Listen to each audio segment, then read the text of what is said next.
Dylan Cole never saw it coming.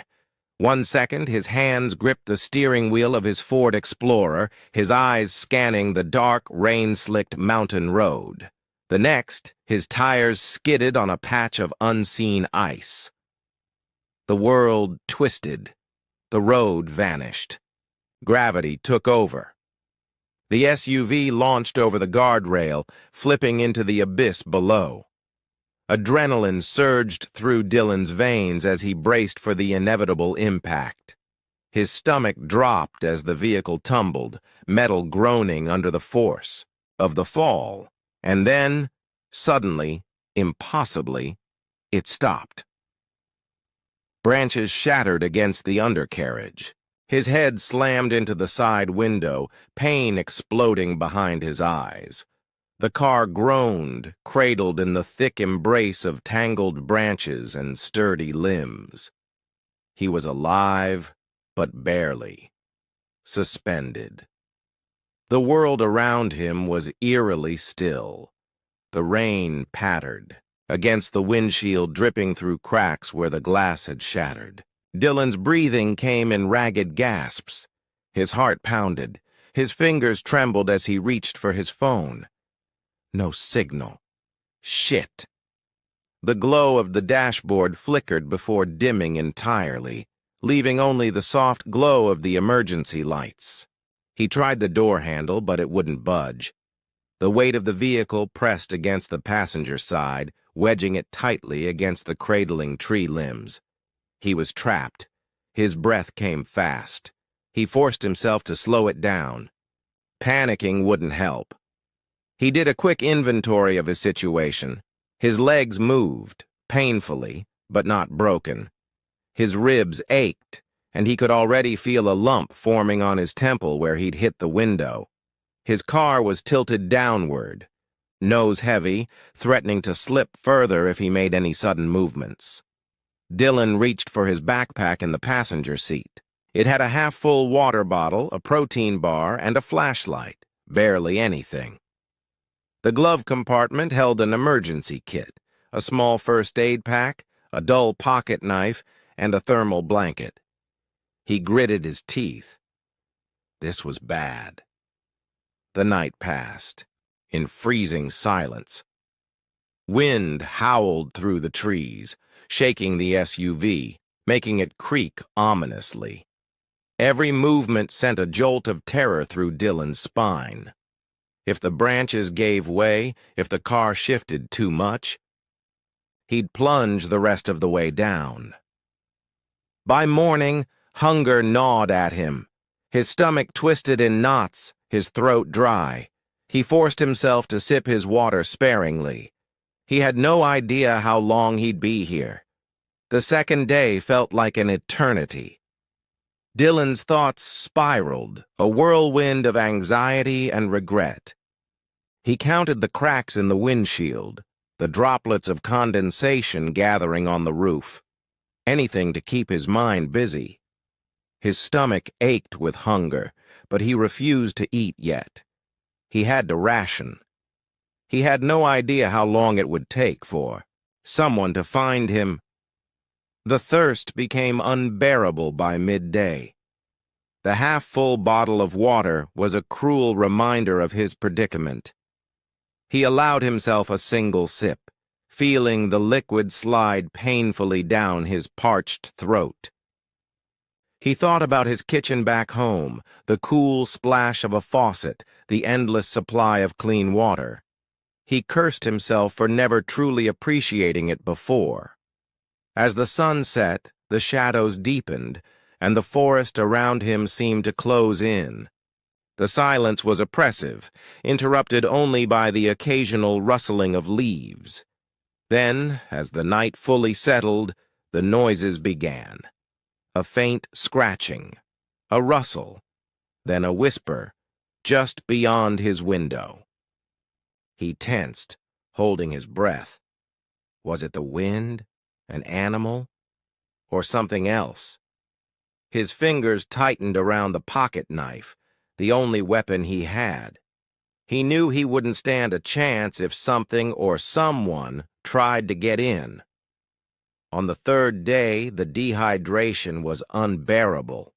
His tongue felt swollen, his head pounded, his stomach churned, demanding food he didn't have. He gave in and took small bites of the protein bar, savoring each chew like it was his last meal. But it wasn't enough. The hunger twisted inside. Him. A dull, aching reminder of his growing weakness. His mind started playing tricks on him. At first, it was simple things. A shadow moving when nothing was there, whispers that vanished when he strained to listen.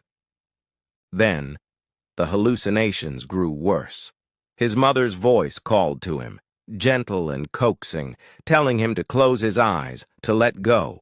He shook his head, gripping the dashboard, forcing himself to stay awake. By the fourth day, Dylan's body felt like it was unraveling. Every muscle ached, his skin stretched tight over his bones. His lips were cracked and bleeding, his hands weak and trembling. The exhaustion was unbearable, but sleep was worse. Every time he closed his eyes, the whispers crept closer, their voices hissing just beyond the shattered glass. His thoughts grew disjointed. He struggled to remember how long he had been trapped. Hours blended into each other. Was it morning? Night? He wasn't sure anymore. His sense of time slipped, his mind untethered from reality. As the day dragged on, the hallucinations worsened. Shadows twisted in the reflections of the broken windshield. Shapes moved outside, watching.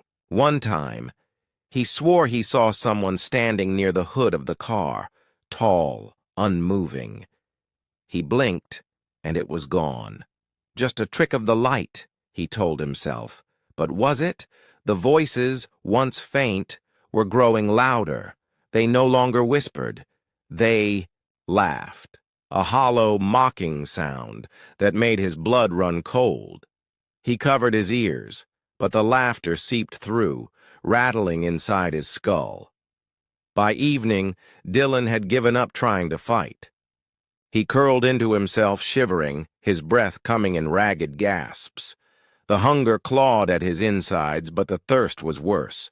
His throat was raw, his mouth a desert. He licked at the condensation forming on the window, his tongue scraping against the glass.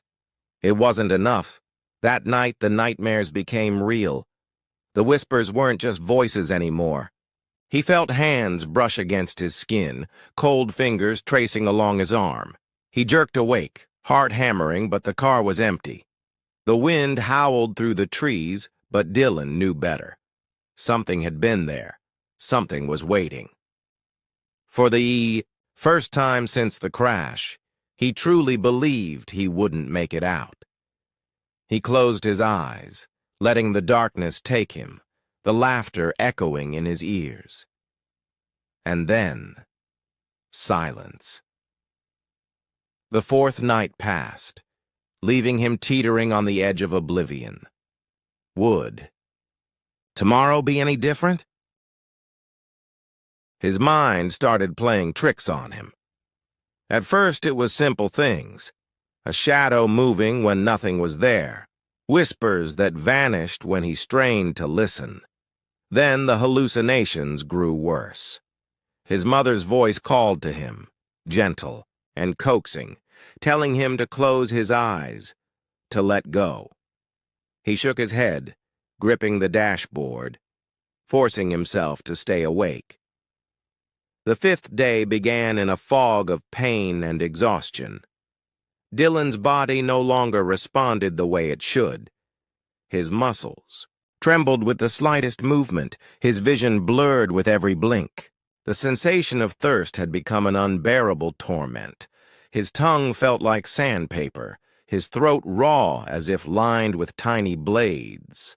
His mind drifted between consciousness and a dreamlike haze, where the line between reality and illusion blurred, beyond recognition. He saw figures shifting in the trees, their forms stretching and twisting unnaturally.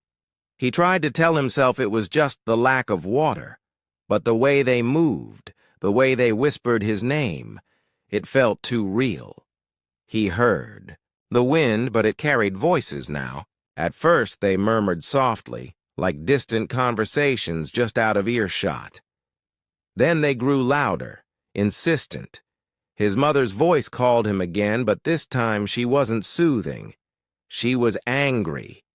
"You left me," she said, her voice cracked and distant. "No," Dylan mumbled, shaking his head weakly. "You should be here," another voice whispered. His father this time. "Why aren't you here?" Tears burned at Dylan's eyes, but his body was too weak to cry. He tried to remind himself they weren't real. They couldn't be, but their voices were so familiar, so sharp and accusing. By midday, he had given up on resisting the hallucinations. They sat with him now, these spectral memories, crouching in the broken corners of his vision. He felt fingers brush his shoulder, cold and fragile. He gasped and flinched, but there was nothing there, just the dull ache of his body crumbling under the weight of starvation. Night fell, and the laughter started again. It came from the trees, hollow and mocking. It circled his vehicle, weaving between the shifting shadows. Dylan shut his eyes tightly, gripping his knife even though he knew it was useless. "Just let go," the voices whispered. "It's easier this way." For the first time, Dylan considered it. Maybe it would be easier. Maybe sleep was better. Then this endless suffering. His grip on the knife loosened, his breathing shallowed. Then, something different. A sound. Real. Grounded. Footsteps. Dylan forced his eyes open, blinking away the haze. A figure moved through the trees. This time it wasn't shifting unnaturally, wasn't whispering from the void. It was a person. He barely had the strength to react, but sheer survival instinct kicked in. He raised a trembling fist and smacked. The dashboard. The sound, weak but real. His lips cracked as he tried to form words. "Help," he croaked. The figure stopped, stared. For a terrible moment, Dylan thought it might be another. The hiker stood frozen for a moment, eyes locked on the wreckage suspended in the trees. Then, as if snapped from a trance, he turned and sprinted back up the mountain path, lungs burning, heart hammering against his ribs. Every second counted. He didn't know how long the man in the car had been there, but from the frail whisper of help and the ghostly look in his eyes, he knew time was running out. Reaching a clearing, the hiker fumbled for his phone, his fingers shaking as he dialed. "Emergency services." The dispatcher's voice was calm but firm, guiding him to relay coordinates, details about the wreck, and Dylan's condition. "We're sending a rescue team now. Stay where you are if possible," the dispatcher instructed. But the hiker wasn't going to stand idle. He ran back toward the road, waving frantically at a passing car. The driver slammed the brakes, and within minutes, they were racing toward a ranger station. The rescue team was already mobilizing. Helicopters and ground crews arrived at the scene in record time. Dylan, barely conscious, flinched at the sudden flood of noise, voices shouting, the rhythmic chop of helicopter blades slicing through the air. He wanted to respond, to cry out in relief, but his body refused to move. A rescuer rappelled down toward the wreckage, assessing the precarious balance of the vehicle. They moved carefully, strapping Dylan into a harness, securing his neck, checking for any immediate threats to his life. He felt hands on him, firm and sure, pulling him from his nightmare. The ascent felt like floating through a dream. Dylan's vision blurred as he was lifted from the vehicle, the trees shrinking below him. By the time they reached the ground, his body had given up. Darkness took him before he even registered the stretcher beneath him. Dylan woke to the sterile hum of hospital machines. The air smelled of antiseptic, his body cocooned in blankets, an IV dripping precious fluids into his dehydrated veins. For the first time in days, he wasn't cold, he wasn't starving. He wasn't alone, but he wasn't free. The physical recovery was slow, grueling. Every movement sent pain shooting through his sore limbs. The doctors told him he had survived severe dehydration, malnutrition, and exposure. His muscles had begun to waste away, his body eating itself for sustenance. Walking again felt foreign, as if his legs were no longer his own. But it was the mental scars that cut deepest. Nights in the hospital were the worst. The whispers followed him, lurking in the corners of his mind. When he closed his eyes, he saw the shifting shadows beyond the windshield, the ghostly fingers tracing his skin. He heard the laughter, mocking, hollow, echoing in the sterile quiet of his room. Therapists came, their voices kind but clinical. They called it PTSD. They said he had suffered extreme sensory deprivation, hallucinations caused by starvation and fear. But they hadn't been there. They hadn't felt the cold breath on their necks, hadn't heard the voices beckoning them to let go. He struggled with reality. Every creak of the hospital bed, every flicker of shadow under the door made his breath hitch. His fingers gripped the sheets. Was he still trapped? Had they really found him? Or was this another cruel trick of his dying mind? Weeks passed. The physical wounds healed, but the nightmares remained. The hospital became a prison of its own, each sleepless night stretching into eternity. He longed for escape, but escape to what? The world outside felt foreign now, unreal. The person he had been before the crash was gone. His therapist urged him to talk. So he did. He spoke of the hunger, the hallucinations, the whispers that wouldn't leave. He spoke of the shadows outside his car, the way they had watched, waited. He spoke of the overwhelming guilt, of feeling like he had almost given in, had almost let go. Survivor's guilt, they called it. It's normal. But Dylan wasn't sure what normal was anymore. One night, as he sat staring out the hospital window at the moonlit parking lot, he whispered to himself, "Just to be sure, I'm still here." The shadows didn't answer. Maybe, just maybe, he had finally escaped.